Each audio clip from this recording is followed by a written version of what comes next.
Hello friends, last lecture मध्ये आपण मॅट्रायसेसचे examples बघतो. Depends on algebra of matrices, म्हणजे त्यामध्ये कोणते कोणते एक्झाम्पल्स आपण बघितले, कोणत्या टाइपचे एक्झाम्पल्स बघितले बघा. एक तर addition of two matrices, subtraction आणि स्केलर मल्टिप्लिकेशन.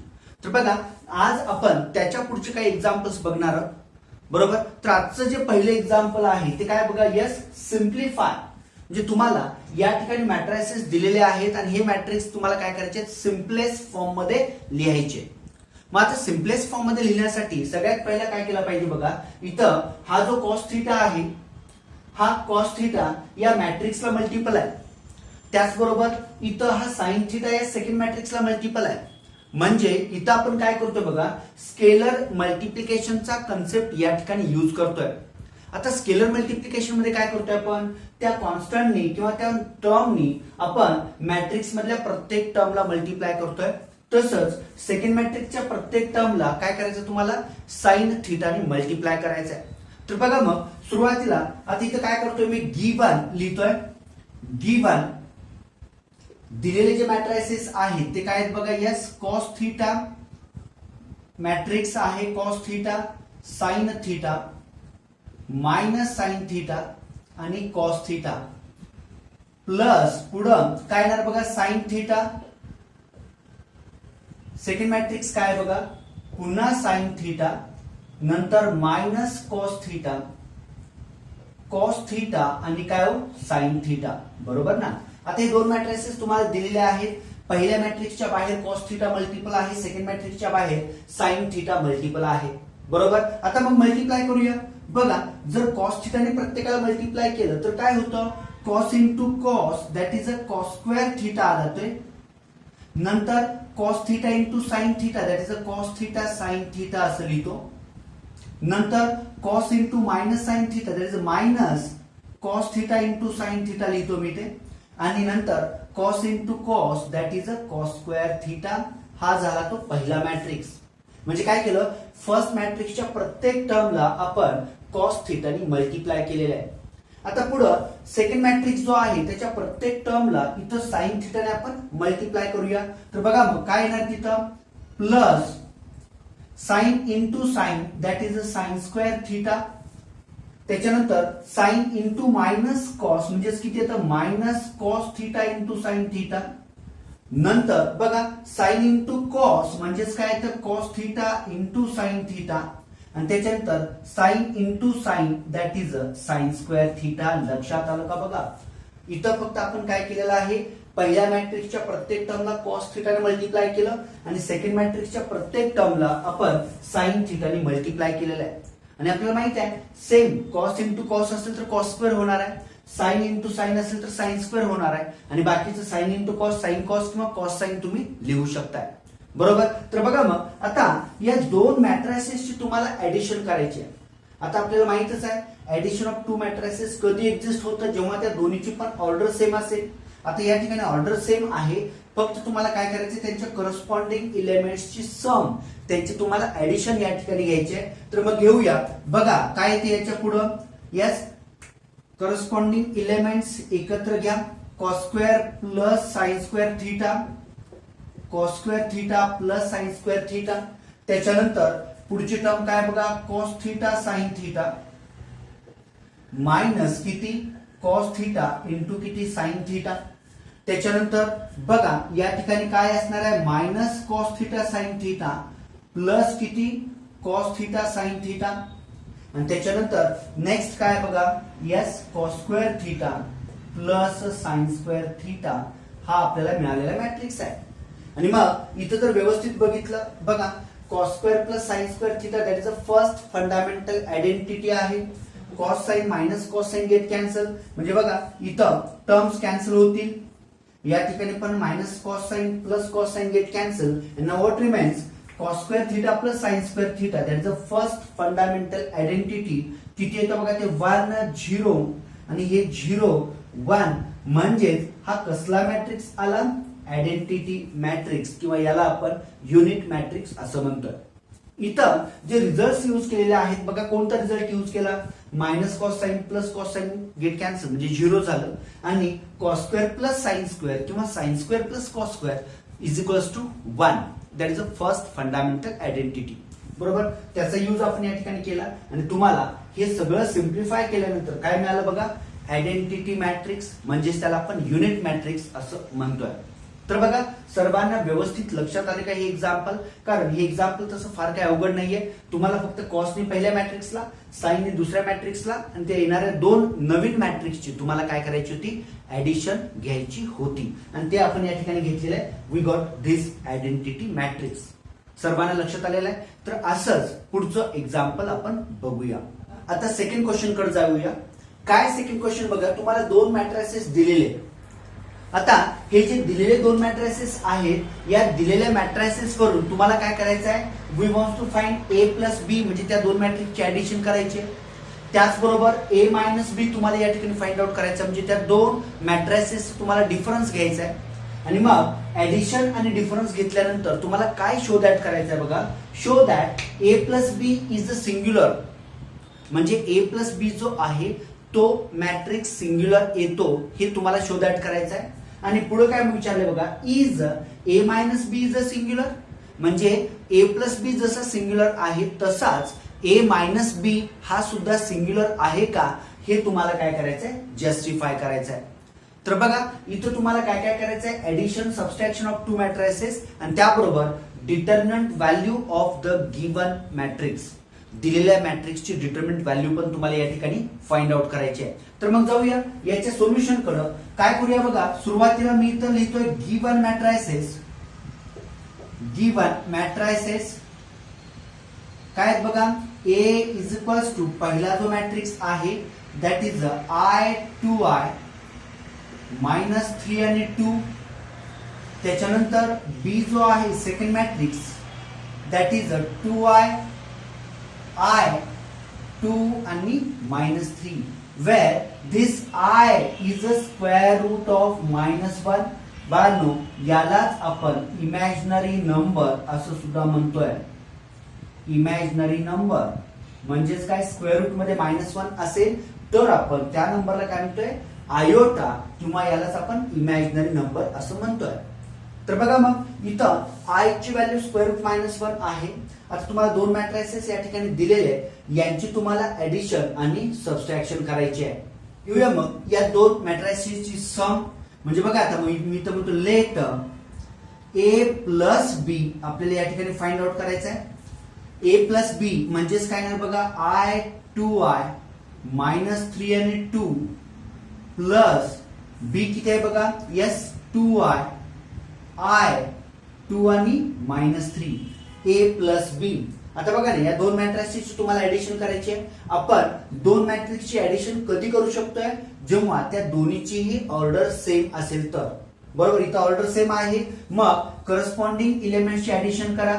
म्हणजेच किती येतं बघा, आय प्लस 2i म्हणजेच किती येणार, दॅट इज मी तर लिहितो आय प्लस 2i. नंतर नेक्स्ट आहे ते आहे 2i प्लस आय, नंतर -3 प्लस 2 आणि पुढं 2 - 3. बरोबर, काय केलं बघा, करस्पॉन्डिंग एलिमेंट्सची आपण या ठिकाणी ऍडिशन केलेली आहे. तर मग आता ऍड करूया. हे जर एलिमेंट्स मी ऍड केले किती येतं बघा, आय प्लस 2i. आता समजा आयच्या जागी मी एक्स ठेवला, एक्स प्लस 2x जर केला तर तो किती येणार आहे, 3x येईल. तसं इथं आय प्लस 2i म्हणजे किती येणार आहे बघा, I plus 2i that is 3i. तसंच 2i प्लस आय हा सुद्धा किती आला, 3i आलेला आहे. नंतर -3 प्लस 2 दॅट इज -1 आणि 2 - 3 दॅट इज ऑल्सो -1. लक्षात आलं का बघा. आणि आता मग या ठिकाणी यांचं आपल्याला काय करायचं आहे, डिटर्मिनंटची व्हॅल्यू फाइंड आउट करायची आहे. ए प्लस बी मिळाला, तर नाव म्हणतो मी या ठिकाणी determinant of A plus B, म्हणजे हा ए प्लस बी जो मॅट्रिक्स आपल्याला मिळालेला आहे त्याची आपल्याला डिटर्मिनंटची व्हॅल्यू आता फाइंड आउट करायची आहे. तर मग फाइंड आउट करूया डिटर्मिनंटची व्हॅल्यू. काय येते बघा, yes determinant of A plus B म्हणजे 3i इंटू -1 आणि मायनस पुढं आणखी बघा 3i इंटू -1, म्हणजे मेन डायगोनलच्या एलिमेंटचा प्रोडक्ट मायनस सब डायगोनलच्या एलिमेंटचा प्रोडक्ट केला. आणि बघा मग या ठिकाणी किती येणार आता, हे 3i into -1 that is -3i minus plus 3i आलं. आणि -3i प्लस 3i किती 0 झालेलं आहे. मग इथं आपण काय म्हणू शकतो बघा, as determinant of a plus b is equals to 0. कारण एखाद्या मॅट्रिक्सची डिटर्मिनंटची व्हॅल्यू जर 0 येत असेल तर आपण त्या मॅट्रिक्सला काय म्हणतोय, सिंग्युलर मॅट्रिक्स असं म्हणतोय. बरोबर ना. आता इथं बघा, मग a प्लस b च्या डिटर्मिनंटची व्हॅल्यू किती आलेली आहे 0. मग काय म्हणू शकतो आपण, so what this implies a plus b is a singular matrix. a plus b काय आहे, सिंग्युलर मॅट्रिक्स आहे. लक्षात आलं का बघा. आता जसं आपण a plus B find out केलेला आहे त्याच पद्धतीने तुम्हाला a आणि b या दोन मॅट्रिक्सचा डिफरन्स सुद्धा फाइंड आउट करायचा आहे. फाइंड आउट करूया त्याचा डिफरन्स. सिमिलरली म्हणतो मी आता, सिमिलरली बघा a मायनस b दोन्ही मॅट्रिक्स एकत्र घ्या, म्हणजे बघा i 2i, त्याच्यानंतर -3 आणि 2 मायनस पुढे किती येतं बघा 2i आणि i 2 आणि -3. लक्षात आलं का बघा. त्या दोन मॅट्रिक्सचा आपण या ठिकाणी डिफरन्स घेतोय. आता मग डिफरन्स घेताना जसं आपण ऍडिशन करताना काय केलं, करस्पॉन्डिंग एलिमेंटची सम घेतली, त्याच पद्धतीनं डिफरन्स घेताना पण तुम्ही काय करा, करस्पॉन्डिंग एलिमेंटचा डिफरन्स घेणार आहे. So do that. किती येतं बघा मग या ठिकाणी येणार आहे बघा i minus 2i corresponding element, त्याच्यानंतर पुढचा एलिमेंट असणार आहे 2i मायनस i. बरोबर. मग नंतर सेकंड रो कडे जाऊया, -3 -2 झालं, नंतर 2 -3. लक्षात आलं का बघा. काय केलं, करस्पॉन्डिंग एलिमेंट्सचा आपण या ठिकाणी डिफरन्स घेतोय. तर मग आता हा डिफरन्स घेतल्यानंतर पुढं आपल्याला फक्त आता ते सिम्प्लिफाय करायचं आहे. काय सिम्प्लिफाय करायचं बघा, yes a minus B is equals to, मी तर लिहितो आता a मायनस बी किती येतो बघा i मायनस 2i. i मधून जर 2i गेलं तर राहणार आहे किती बघा -i. i म्हणजेच आयोटा, ज्याला आपण इमॅजिनरी नंबर, आणि त्याची व्हॅल्यू किती आहे i is equals to square root मध्ये -1. तर बघा मग i minus 2i minus i, 2i minus i that is i, नंतर -3 -2 दॅट इज -5, आणि नंतर मायनस मायनस इथं प्लस झालेलं आहे 2 + 3 ते पण किती येतं 5 येतं. लक्षात घ्या. आणि आता पुन्हा इथं याही ठिकाणी तुम्हाला काय करायचं आहे, या डिटर्मिनंटची व्हॅल्यू आता फाइंड आउट करायची आहे. नाव म्हणतो मी, नाव determinant of a minus b, म्हणजेच हा जो a मायनस b हा जो मॅट्रिक्स आलेला आहे त्याच्या डिटर्मिनंटची व्हॅल्यू या ठिकाणी आपल्याला फाइंड आउट करायची आहे. मग फाइंड आउट करूया. बघा याची जर डिटर्मिनंटची व्हॅल्यू काढली तर किती येतं -i इंटू 5, पुढं मायनस किती येतं बघा -5 इंटू i. मेन डायगोनल्सच्या एलिमेंटचा प्रोडक्ट मायनस सब डायगोनल्सच्या एलिमेंटचा प्रोडक्ट तुम्ही या ठिकाणी घेताय. आणि बघा मग किती येतं त्या ठिकाणी -5i मायनस मायनस +5i. आणि मला सांगा -5i +5i किती येतं 0. म्हणजे मग काय म्हणतो बघा, as determinant of a minus b is equals to 0. म्हणजे a प्लस b च्या डिटर्मिनंटची व्हॅल्यू 0 आली, त्याचप्रमाणे a मायनस b च्या डिटर्मिनंटची व्हॅल्यू सुद्धा काय आलेली आहे या ठिकाणी 0 आलेली आहे. मग as determinant of a minus b is equals to 0, so what this implies a minus b is a singular matrix. a minus b सुद्धा काय आहे, सिंग्युलर मॅट्रिक्स आहे. आणि मग बघा आता मग आपल्याला काय म्हणता येईल, इथं a दिलेला आहे, b दिलेला आहे, आपण a प्लस बी आणि a minus B find out केलं, आणि मग दोन्हीच्या पण डिटर्मिनंटची व्हॅल्यू आपण या ठिकाणी काढलेली आहे. a प्लस बी ची डिटर्मिनंटची व्हॅल्यू पण 0 आलेली आहे, म्हणजे a प्लस बी हा सिंग्युलर झाला. तसंच a मायनस बी आपण फाइंड आउट केलं आणि त्याच्याही डिटर्मिनंटची व्हॅल्यू आपण या ठिकाणी फाइंड आउट केलेली आहे, आणि ती सुद्धा व्हॅल्यू किती येते 0. म्हणजे a मायनस बी च्या डिटर्मिनंटची व्हॅल्यू सुद्धा 0 आलेली आहे. म्हणून आपण या ठिकाणी काय म्हणतोय बघा, a प्लस बी पण सिंग्युलर आहे, a मायनस बी पण सिंग्युलर आहे. लक्षात घ्या. यात फक्त हे नोटेशन तुम्हाला वेगळं आहे, ते म्हणजेच काय, आयोटा म्हणजेच i इमॅजिनरी नंबर म्हणतो आपण त्याला, हे नोटेशन फक्त वेगळं आहे. पण काही नाही, जर तुम्ही युट्यूबचे माझे कॉम्प्लेक्स नंबर्सचे लेक्चर्स बघितलात, कारण युट्यूबला सुरुवातीला मी कॉम्प्लेक्स नंबर हा टॉपिक कंप्लीट केलेला आहे, त्याचे कॉम्पिटेटिव्हचे पण एक्झाम्पल्स बघितलेले आहेत. तुम्ही युट्यूबला जाऊन तो व्हिडिओ सर्च करा कॉम्प्लेक्स नंबरचा, त्याच्यामध्ये तुम्हाला हे सगळे आयोटाची थिअरी त्या ठिकाणी मिळेल. म्हणजे तुम्हाला हे काही वेगळं वाटणार नाही. बघा हे दोन मॅट्रिसेस ए प्लस बी ए मायनस बी दोन्ही कसं आलेलं आहे, सिंग्युलर आलेलं आहे. तर सर्वांना हे लक्षात आलं. आता याच पद्धतीनं इक्वॅलिटी ऑफ मॅट्रिसेस वरती आता आपण इथं ऍडिशन सबट्रॅक्शन बघितलं. आता पुढचं आपण एक एक्झाम्पल बघणार आहोत ज्यामध्ये दोन मॅट्रिसेस इक्वल असतील तर त्यावरून तुम्हाला त्या मॅट्रिक्स मध्ये असणाऱ्या अननोनच्या व्हॅल्यूज फाइंड आउट करायचे आहेत.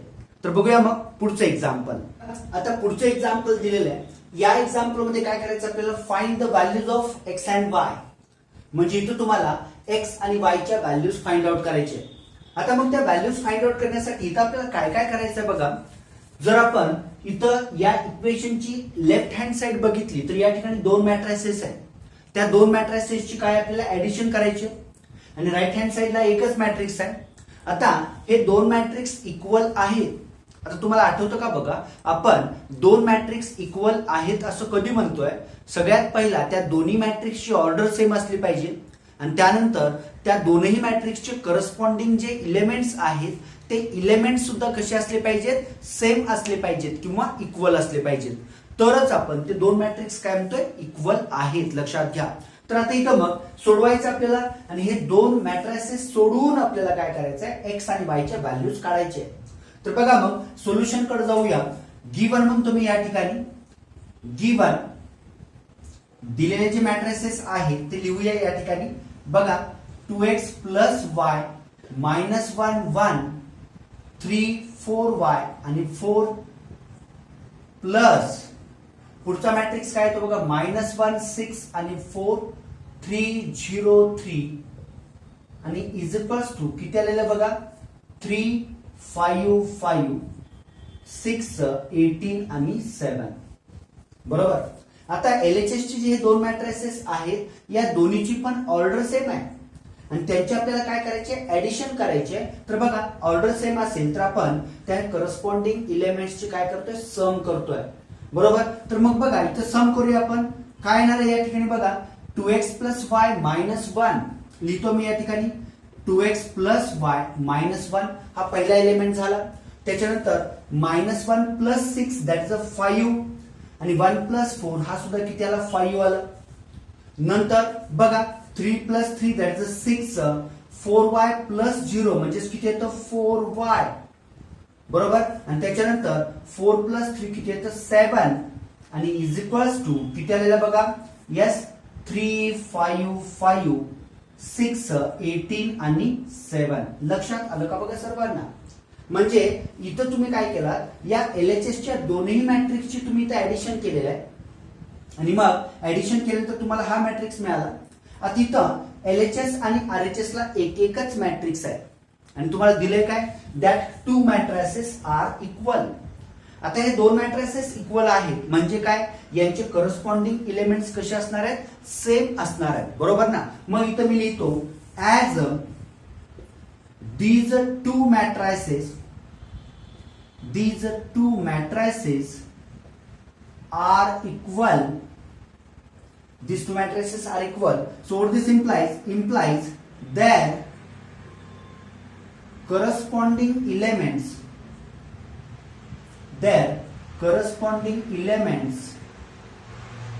are same.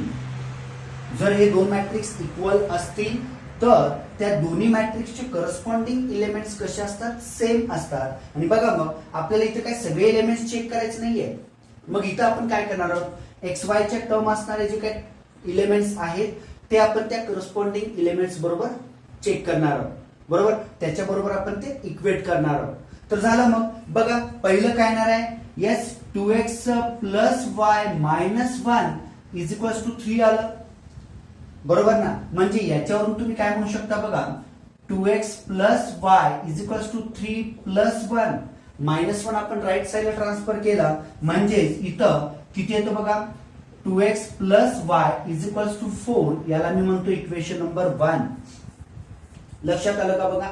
काय केलं, पहिल्या एलिमेंट बरोबर आपण इक्वेट केला, त्याच्यावरून आपल्याला इक्वेशन काय मिळालं 2x plus Y is equals to 4. हे लक्षात आलं का बघा सर्वांना. आता पुढचा एलिमेंट इक्वेट करूया. आता व्हेरिएबल असणारी टर्म इथं आहे 4y इज इक्वल्स टू काय येणार बघा 4y इज इक्वल्स टू 18. आता 4y बरोबर 18 आहे म्हणजे मला सांगा y बरोबर किती येणार 18/4. 4 मी ट्रान्सफर केला राईट साइडला, मल्टिप्लिकेशनचं डिव्हिजन झालं. आणि आता इथं सिम्प्लिफाय करूया बघा 2 9 जा 2 2 जा म्हणजे मला सांगा y बरोबर किती आलेलं बघा 9/2. ही आली y ची व्हॅल्यू. आता मग काय करायचं बघा एक व्हेरिएबलची व्हॅल्यू तर आपल्याला मिळालेली आहे. आता y ची मिळालेली व्हॅल्यू आपण इक्वेशन 1 मध्ये ठेवूया म्हणजे ते जर सिम्प्लिफाय केलं तर आपल्याला नेक्स्ट जो व्हेरिएबल आहे x त्याची व्हॅल्यू मिळणार आहे. तर मग put y is equals to 9/2 in equation number 1. ही y ची जी व्हॅल्यू आहे ती इक्वेशन 1 मध्ये आपण पुट करूया. काय येतं बघा मग 2x प्लस y म्हणजे किती 9/2 आणि इज इक्वल्स टू किती आहे बघा 4. बरोबर ना. मग इथं आता काय होतं 2x is equals to 4 minus 9/2. 9/2 जो आहे तो मी राईट साइडला ट्रान्सफर केला, प्लसचा काय झाला मायनस झाला. त्याच्यानंतर मग मला सांगा इथं 2x इज इक्वल्स टू 4 2 जा किती येतं 8 मायनस 9 डिवाइड बाय 2 झालं. बरोबर ना. आणि मग x बरोबर हा जो 2 आहे तोही 2 तुम्ही राईटला ट्रान्सफर करा, मल्टिप्लिकेशनचं डिव्हिजन 1/2 इंटू किती येते इथं -1/2 कारण 8 मायनस 9 -1 आलं. आणि बघा मग x बरोबर किती येतं -1/4. म्हणजे बघा x किती आला -1/4 आणि y किती आला 9/2. म्हणून मग मी तर असं म्हणतोय required solution is what is the required solution x is equals to -1/4 and y is equals to किती आहे बघा 9/2. म्हणजे x ची व्हॅल्यू किती मिळाली -1/4 मिळालेली आहे आणि y ची व्हॅल्यू किती मिळालेली आहे 9/2 मिळालेली आहे. तर बघा मग या पद्धतीनं आपण इथं x आणि y च्या व्हॅल्यूज फाइंड आउट केलेल्या आहेत. लक्षात घ्या तुम्हाला अशीच एक्झाम्पल्स विचारले जाऊ शकतात ज्यामध्ये फक्त व्हेरिएबल बदलला असू शकतो. म्हणजे इथं आता मी x आणि y दिलं, कदाचित त्या ठिकाणी a b असेल. बरोबर ना. म्हणजे या टाइपचे अननोन्स असलेले एक्झाम्पल्स तुम्हाला जमले पाहिजे. आता ही जे एक्झाम्पल्स आहेत ती totally depends on equality of matrices. म्हणजे तुम्हाला दोन मॅट्रिक्स इक्वल असतील तर काय केलं पाहिजे, काय करतो आपण हे तुम्हाला माहित असलं पाहिजे. दोन मॅट्रिसेस इक्वल म्हणजे त्यांची ऑर्डर सेमच असली पाहिजे. आणि मग इक्वल याचा अर्थ त्या दोनही मॅट्रिक्सचे करस्पॉन्डिंगचे इलेमेंट्स कसे असले पाहिजेत सेम असले पाहिजेत आणि तोच क्रायटेरिया तुम्ही या ठिकाणी यूज करताय. करस्पॉन्डिंग इलेमेंट्स आपण इक्वल कन्सिडर करतोय आणि त्याच्यावरून जे काही अननोन त्या ठिकाणी असतील त्या अननोनची आपण व्हॅल्यू फाइंड आउट करतोय. तर बघा सर्वांना व्यवस्थित लक्षात आले का हे एक्झाम्पल. आता याच्यामध्ये तुम्ही अननोनच्या व्हॅल्यूज फाइंड आउट केलाय. असेच एक्झाम्पल्स टेक्स्टबुकच्या एक्सरसाइज मध्ये आहेत, मिसलेन्स मध्ये पण आहेत. ती सगळी एक्झाम्पल्स तुम्ही ट्राय करा. बरोबर. तर मग हे जर एक्झाम्पल्स तुमच्या लक्षात आले असतील तर तुम्हाला ती एक्झाम्पल्स लगेच सुटतील. काही अवघड नाहीयेत एक्झाम्पल्स. मिसलेन्स मध्ये पण एक्झाम्पल्स आहेत, तीही एक्झाम्पल्स तुम्ही सॉल्व्ह करा. एक्सरसाइज तर आपण कम्प्लीटच केलेला आहे. बरोबर. तर मग आता इथं आपण थांबतोय आणि नेक्स्ट लेक्चर जो आहे त्या नेक्स्ट लेक्चरला आपण मॅट्रिक्सचा सगळ्यात महत्वाचा point that is a matrix multiplication आपण बघणार आहोत. कारण बघा जसं आपण ऍडिशन सबस्ट्रॅक्शन बघताना काही रूल्स बघितलेले आहेत, त्यांच्या आपण प्रॉपर्टीज बघितलेल्या आहेत, त्याच पद्धतीनं मॅट्रिक्स मल्टिप्लिकेशन आणि त्याच्या प्रॉपर्टीज आपण बघणार आहोत आणि त्याच्यावरती मग मॅक्झिमम एक्झाम्पल्स आहेत. आणि तिथेही लक्षात घ्या तुम्हाला हे कन्सेप्ट यूज करायचे. म्हणजे मल्टिप्लिकेशन मध्ये पण तुम्हाला प्लस असेल मायनस असेल म्हणजे ऍडिशन ऑफ मॅट्रायसेस असेल सबस्ट्रॅक्शन ऑफ मॅट्रायसेस असेल, हे कन्सेप्ट तुम्हाला त्याही ठिकाणी यूज करायचे. तर मग आता आपण इथं थांबतोय. नेक्स्ट लेक्चरला मॅट्रिक्स मल्टिप्लिकेशन हा मॅट्रिक्सचा सगळ्यात महत्वाचा पॉइंट आपण बघणार आहोत.